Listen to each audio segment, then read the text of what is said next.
नमस्कार मित्र आणि मैत्रिणींनो. श्री स्वामी समर्थ. जय जय स्वामी समर्थ.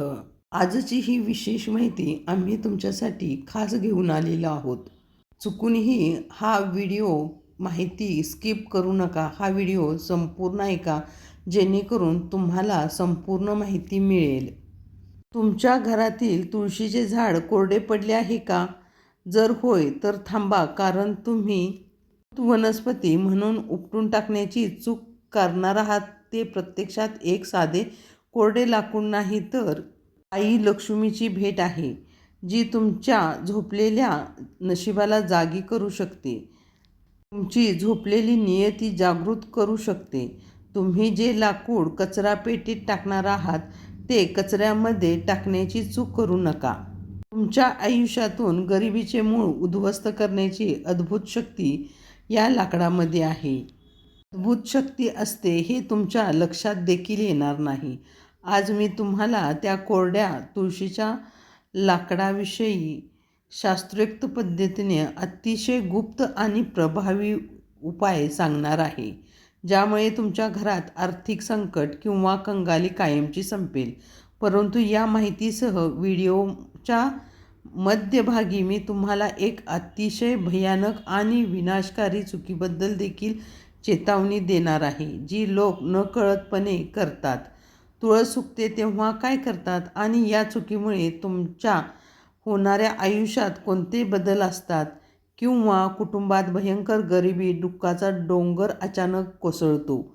त्यामध्ये चुकीच्या तपशील जाण्यापूर्वी तुळशीची हिरवी रोपे अचानक का कोरडी होतात हे समजून घेणे सुद्धा अत्यंत आवश्यक महत्त्वाचे आहे. आपल्या प्राचीन ग्रंथामध्ये आणि धर्मग्रंथामध्ये स्पष्टमध्ये नमूद केले आहे की जेव्हा जेव्हा तुमच्यावर किंवा तुमच्या कुटुंबावर एखादे मोठे संकट येते, तेव्हा एक अदृश्य अडथळा किंवा अपार संकट येणार असते. तेव्हा घराच्या अंगणामध्ये बसलेल्या तुळशीची रोप नसून लक्ष्मी माता आपल्या घरामध्ये आहे. तुळशी मातेने ते संकट स्वतःवर घेतले आहे आणि तुमचे प्राण वाचले आहेत. स्वतःकडे संकट ओढवून घेतले आहे. याचा सरळ अर्थ असा आहे की कोरडे लाकूड ही सामान्य वस्तू नाही, तर तुमच्या कुटुंबाचे रक्षक देखील आहे, ज्याने स्वतःचा बळी देऊन तुम्हाला वाचवलेले आहे. आता प्रश्न उद्भवतो, त्या कोरड्या लाकडाचा विश्वास आणि विश्वासाने वापर कसा करायचा? सर्वात प्रथम तुम्ही संपूर्ण शुद्धतेने आणि आदराने ती वनस्पती मुळातून बाहेर काढा. त्यामुळे तुमच्या घरातील अंगणात बसलेले तुळशी मातेचे येणारे संकट स्वतःवर घेतले आणि त्यांच्या जीवनात रक्षण करताना स्वतःला कोरडे केले. याचा सरळ अर्थ असा आहे की कोरडे लाकूड ही सामान्य गोष्ट नाही. ब्राह्मण जितका गरीब होता की त्यांच्या घरात अन्नाचे एक दाणाही उरला नव्हता, तो दररोज भगवान विष्णूंची पूजा करणे. मग एके रात्री जागरण पालन पोषण करणारे भगवान नारायण त्यांच्या स्वप्नामध्ये आले आणि त्यांना तुळशीच्या कोरड्या लाकडाचे परमरहस्य सांगितले, जे मी आज तुमच्यासोबत शेअर करणार आहे. दुसऱ्याच दिवशी ब्राह्मणाने नारायणने सुचवलेले उपाय विश्वासाने अंमलात आणला आणि त्यांचे रिकामे घर संपत्ती आणि आनंदाने भरले. तोच चमत्कार उपाय असा आहे की जेव्हा तुम्ही तुळशीचे कोरडे लाकूड काढाल, तेव्हा प्रथम ते गंगेच्या पाण्याने आंघोळ करून शुद्ध करा आणि नंतर त्यातून समान आकारांच्या 7 लहान काड्या वेगळे करा. या 7 काड्या एका कच्च्या पिवळ्या धाग्याने बांधा, जो तुमच्या 7 जन्माचे दारिद्र्य नष्ट करण्याचे प्रतीक मानले जाते.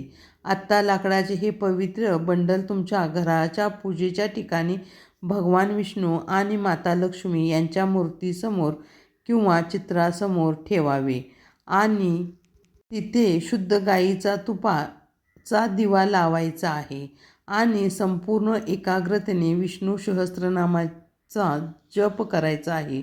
पण लक्षात ठेवा, हे खरे चमत्कारिक वळण आहे, कारण मी सुरुवातीला म्हटल्याप्रमाणे लोक अशी भयंकर चूक करतात की ज्यामुळे लक्ष्मींना राग येतो. ती चूक म्हणजे लक्ष्मीला कचऱ्याच्या डब्यात टाकतात, कोणत्याही गलिच्छ ठिकाणी फेकतात किंवा पायाखाली येण्याच्या ठिकाणी ठेवतात. अशी घोर चूक आपण करायची नाही. माता लक्ष्मी ते घर कायमचे सोडून जाते.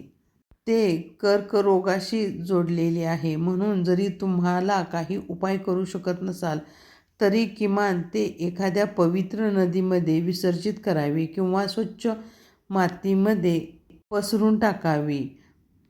त्याचे खत होईल आणि माता लक्ष्मी आपल्या शेतामध्ये वास होईल. आता आपण आपल्या मुख्य रहस्याकडे परत जाऊया. मंदिरात बोलवलेल्या 7 काड्यांचा बंडल संपूर्ण रात्रभर प्रभूंच्या चरणी राहून द्यावा आणि दुसऱ्या दिवशी सूर्यास्तानंतर स्नान केल्यानंतर तो बंडल एक सुंदर लाल रेशमी कपड्यात ठेवावा आणि बांधावा. ही पोटली करावी. यामध्ये हळदी कुंकू व्हावे, तुपाचा दिवा लावावा, नैवेद्य दाखवावा. यावरती धने, तांदूळ, हळकुंड, 1 रुपयाचा नाणा अशी पोटली तयार करावी. आणि ही पोटली आपण आपल्या पैशाच्या ठिकाणी किंवा तिजोरीत आपण दागिने पैसे ठेवतो त्या कप्प्यामध्ये ठेवावी. जेणेकरून लक्ष्मी मातेचा वास तुमच्या घरामध्ये राहील. पैशांचा आवक तुमच्याकडे वाहत राहील. पोटली कपाटात ठेवताच एक शक्तिशाली चुंबक ऊर्जाप्रमाणे तुमच्याकडे धनसंपदा खेचत राहील. खेचण्याची शक्ती या पोटलीमध्ये आहे. तुमची सर्व रखडलेली कामे पूर्ण होतील. तुमच्या व्यवसायात अनपेक्षित नफा होण्यास सुरुवात होईल. तुम्ही जर नोकरी करत असाल तर नोकरीमध्ये उच्च पद प्राप्त होईल. तुमचे नशिबाचे दार उघडतील. पण हे फक्त इतकेच मर्यादित नाही. तुळशीचे कोरडे लाकूड हा आणखीन एक अचूक तांत्रिक उपाय आहे जो थेट तुमच्या नशिबाशी आणि तुमच्या घराच्या शांततेसाठी देखील जोडलेला आहे. जर तुमच्या घरात सतत त्रास होत असतील किंवा कोणत्या वाईट शक्तींचा वास असेल, नजर दोष असेल, घरात नकारात्मक शक्ती असेल तर ते कमी होण्यास देखील मदत होणार आहे. तुमच्या घरामध्ये आनंद येणार आहे. जर तुळशीचे कोरडे लाकूड घ्या. कापसासारख्या सुती कपड्यात देखील गुंडाळून एक लांब दिवा तयार करा आणि सकाळी आपण हा दिवा मुख्य दरवाजापाशी मातीच्या दिव्यामध्ये आपण शुद्ध तुपाचा दिवा लावायचा आहे. या दिव्याच्या ज्वालेतून निघणारी पवित्र धूर अग्नी सदैव प्रकाश तुमच्या घरामधील नकारात्मक ऊर्जा शोषून घेईल आणि भगवान विष्णू आणि लक्ष्मी यांचा आशीर्वाद तुमच्यावरती कायम राहील. विष्णू देवांना तुळशीची खूप आवड आहे, अतिशय प्रिय आहे आणि त्याशिवाय कोणताही नैवेद्य स्वीकारत नाहीत. ज्या नैवेद्यावरती तुळशीचे पान असते तोच नैवेद्य विष्णू भगवान ग्रहण करत असतात असे देखील शास्त्रामध्ये सांगितलेले आहे. जेव्हा त्यांचा सुगंध वैकुंठापर्यंत पोचतो तेव्हा नारायण स्वतः तुमच्या घराचे संरक्षण करण्यासाठी धावून येतात आणि जिथे हरी राहतो तिथे लक्ष्मीचे आगमन निश्चितच असते. शेवटी मी तुम्हाला सर्वात प्रभावी आणि दुर्मिळ उपाय सांगणार आहे ज्याचे त्वरित परिणाम तुम्हाला प्राप्त होतील आणि जे तुम्हाला कायद्याने गुरुवारीच संपूर्ण करावे लागतील. गुरुवारी सकाळी लवकर उठल्यावर आपण शुचिर्भूत होऊन आंघोळ करून स्वच्छ कपडे घालावीत. ही कपडे लाल हिरव्या रंगाची असावीत. तुळशीचे कोरडे लाकूड घ्यावे आणि ते काळ्या धाग्याने बांधावे. शनिवारी हा धागा तुमच्या हातामध्ये किंवा गळ्यामध्ये धारण करावा. गुरुवारी हा सकाळी उपाय केल्यानंतर हे आपण देवघरामध्ये श्री विष्णू लक्ष्मीच्या मूर्तीसमोर देवघरात ठेवावे. सकाळी संध्याकाळी विष्णू मंत्र आपण 108 वेळा म्हणायचा आहे. ओम नमो भगवते वासुदेवाय नमः या मंत्राचा जप आपण 108 वेळा सकाळी आणि सायंकाळी करावा. शनिवारी सायंकाळी हा दोरा आपण गळ्यामध्ये किंवा हातामध्ये धारण करावा. हा एक दोरा नसून महाशक्तिशाली तावीज तयार झालेली असेल, ज्यामध्ये तुम्हाला कधीच दृष्ट लागणार नाही, कोणाचा त्रास होणार नाही. तुमच्याबरोबर नकारात्मक शक्ती तुम्हाला त्रास देणार नाही. तुमच्या मार्गामध्ये येणारे सर्व अडथळे आपोआप दूर होतील. तुमच्याकडे दुकान किंवा कारखाना असेल, त्या ठिकाणी हे कोरडे लाकूड आपण दुकानामध्ये किंवा कारखान्यामध्ये जिथे तुम्ही पैसे ठेवता, पैशाचा गल्ला आहे, त्या गल्ल्यामध्ये हे लाकडाचे 7 तुकडे पिवळ्या कपड्यात बांधून त्यामध्ये अक्षदा, पिवळी मोहरी आणि चांदीचा एक नाणा ठेवायचा आहे आणि ही पोटली तयार करायची आहे.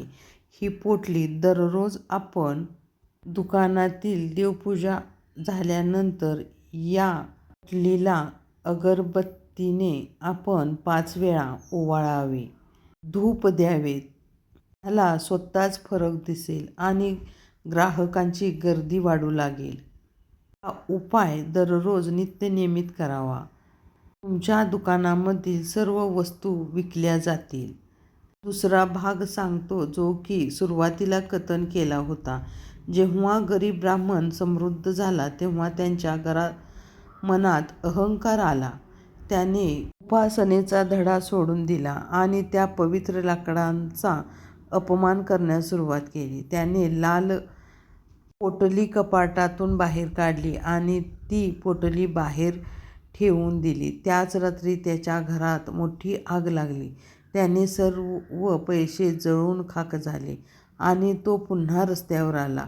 ही कथा आपल्याला असे शिकवते की ज्या दिवशी आपण भगवान विष्णू आणि लक्ष्मींचा अपमान करतो, त्याच दिवशी आपल्याला पश्चाताप करण्याची वेळ येते. म्हणून कधीही आपण देवांच्या कृपेची बडाई मारू नये, कारण जोपर्यंत मनामध्ये श्रद्धा आणि विनम्रता आहे, तोपर्यंतच माता लक्ष्मीचे आपल्या घरामध्ये अस्तित्व राहील. ज्या क्षणी अहंकार येईल, त्या क्षणी सर्व संपून जाईल.